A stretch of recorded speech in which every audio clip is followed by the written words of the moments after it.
क्या एक ईमानदार आंदोलनकारी को भी अपनी ईमानदारी साबित करनी पड़ती है? आखिर सोनम वांगचुक ने ऐसा क्यों कहा? क्या सरकार से कोई गुप्त समझौता हुआ या इसके पीछे पूरी कहानी कुछ और है? आइए समझते हैं इस पूरे मामलों को।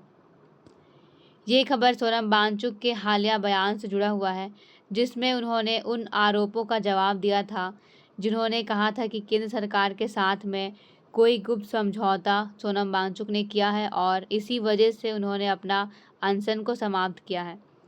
सोनम वांगचुक ने इन आरोपों को खारिज करते हुए कहा है उनका आंदोलन किसी राजनीतिक लाभ के लिए नहीं था, बल्कि शिक्षा व्यवस्था में सुधार, परीक्षा प्रणाली में पारदर्शिता और छात्रों के अधिकारों के लिए ये किया गया था।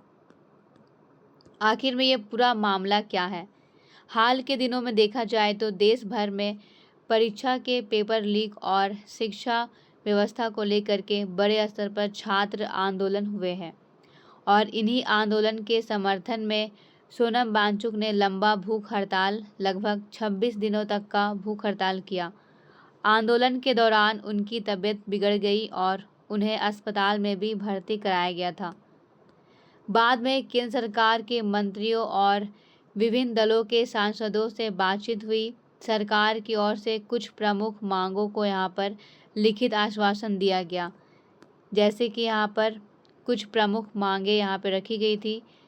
उनमें से था शिक्षा प्रणाली में सुधार की व्यवस्था की जाएगी, शांतिपूर्ण प्रदर्शनकारियों के खिलाफ दंडात्मक कार्रवाई न करने का आश्वासन दिया गया और आगे संवाद जारी रखने की बात की गई।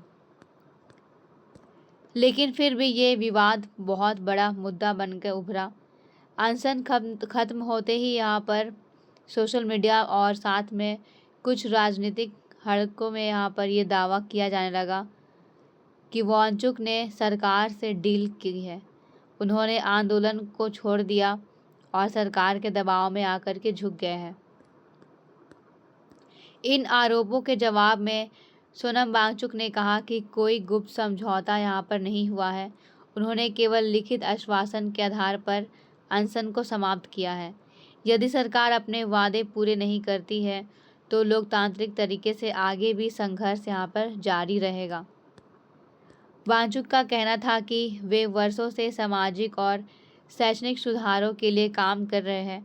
हर बार उनकी नीयत पर सवाल उठाया जाना उचित नहीं है।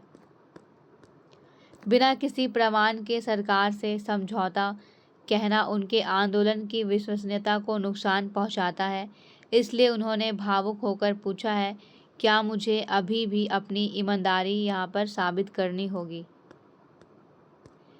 तो ये खबर यहाँ पर सुरक्षा और साथ में यहाँ पे शिक्षा से जुड़ा हुआ है।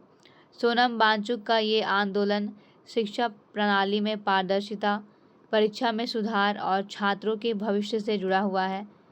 राष्ट्रीय शिक्षा नीति, परीक्षा में सुधार, पारदर्शी भर्ती प्रक्रिया और डिजिटल शिक्षा एवं समान अवसर, ये सारे प्रमुख मुद्दे हैं जो शिक्षा संबंधी यहाँ पर समाधानों से जुड़ा हुआ है। वहीं देखा जाए तो नागरिक अधिकार भी यहाँ पर आते हैं। भारतीय संविधान में प्रत्येक नागरिकों को अपनी मांगों को शांतिपूर्ण ढंग से रखने का अधिकार यहाँ पर दिया गया है। अनुच्छेद 19 का भाग ए में यहाँ पे कहा गया है कि अभिव्यक्ति की स्वतंत्रता। उसी प्रकार यहाँ पे देखा जाए तो अनुच्छेद 19 के यहाँ पे क्लॉज बी में शांतिपूर्ण सभा करने का अधिकार दिया गया है। अनुच्छेद 21 में गरिमापूर्ण जीवन का अधिकार दिया गया है। लोकतांत्रिक विरोध के रूप में भी ये खबर जो है बहुत बड़ी चर्चा में है।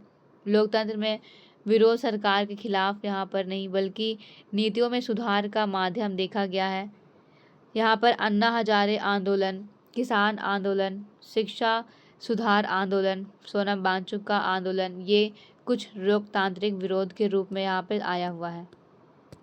जन विश्वास की यहाँ पे बहुत बड़ी मुद्दे हैं, जिसमें किसी भी लोकतंत्र की सफलता सरकार और नागरिकों के बीच में विश्वास पर निर्भर करती है। यदि यहाँ पर जन विश्वास में कमी हो तो फिर सरकार और जनता के बीच का जो समन्वय है ये यहाँ पर बेहतर नहीं हो पाएगा। यदि सरकार लिखित आश्वासन देती है तो उसे समयबद्ध तरीके से लागू करना भी चाहिए। दूसरी ओर आंदोलनकारी नेतृत्व को भी पारदर्शी संवाद बनाए रखना चाहिए। मानव संसाधन विकास, जैसे कि यहाँ पर भारत का जो विश्व है या फिर भारत में विश्व की जो सबसे बड़ी युवा आबादी वाला देश के रूप में से जाना जाता है, यदि शिक्षा व्यवस्था कमज़ोर होती है, यहाँ पर जो परीक्षाएं हैं उसमें अगर पारदर्शी यहाँ पर नहीं देखने को मिलेगा, धीरे धीरे ये सारा माहौल भ्रष्टाचार यहाँ पर बना देगा और फिर देश की मानव पूंजी कमज़ोर होगी। इसलिए सरकार को यहाँ पर शिक्षा में सुधार करना चाहिए। इस घटना से कुछ निम्न सुधारों की आवश्यकताएं भी सामने आई है, जैसे कि परीक्षा प्रणालियों में तकनीकी सुधार। पेपर लीक का ये बहुत ही मामला जो है देखने को मिलता है। अगर ये तकनीकी रूप से यहाँ पर AI या फिर कंप्यूटर बेस्ड हो जाए तो फिर इसमें जो है सुधार देखने को मिलेगा और पेपर लीक की जो यहाँ पे समस्याएं हैं ये यहाँ पर नहीं आ पाएगी। स्वतंत्र परीक्षा नियामक का यहाँ पे व्यवस्था करना चाहिए। डिजिटल मॉनिटरिंग और समयबद्ध भर्ती, जवाबदेह संस्थान, ये सारी चीज़ें यहाँ पे लागू होनी चाहिए।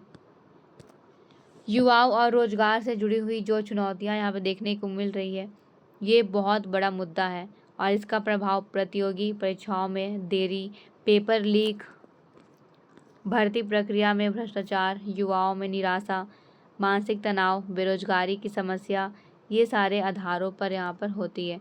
अगर ये मुद्दों को यहाँ पर जल्दी से नहीं सुलझाया गया तो फिर आने वाली जो भावी पीढ़ी है इनकी यहाँ पर मानसिकता बदली हुई यहाँ पर नज़र आएगी। सरकार और जनता के बीच में समन्वय स्थापित नहीं हो पाएगा।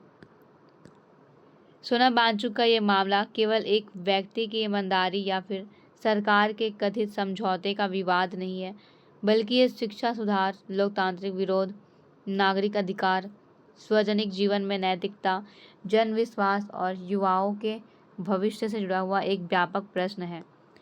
यदि शिक्षा प्रणाली पारदर्शी, जवाबदेह और विश्वसनीय होगी, तभी यहाँ पर भारत अपनी जनसांख्यिकीय लाभांश को वास्तविक मानव पूंजी में बदल पाएगा, वरना फिर ये एक बहुत ही बड़ी समस्या के रूप में देखने को मिल सकता है। तो इस प्रकार यहाँ पर कंटेंट को प्राप्त करने के लिए आप हमारे चैनल को लाइक, सब्सक्राइब और बेल आइकन को प्रेस कर सकते हैं और साथ में डिस्क्रिप्शन में टेलीग्राम का लिंक दिया हुआ है, आप उस टेलीग्राम के लिंक से यहाँ पे जुड़ सकते हैं, जिसमें आपको न्यूज़ की जो PPT है वो सारी PPT आपको मिल जाएगी। Thank you.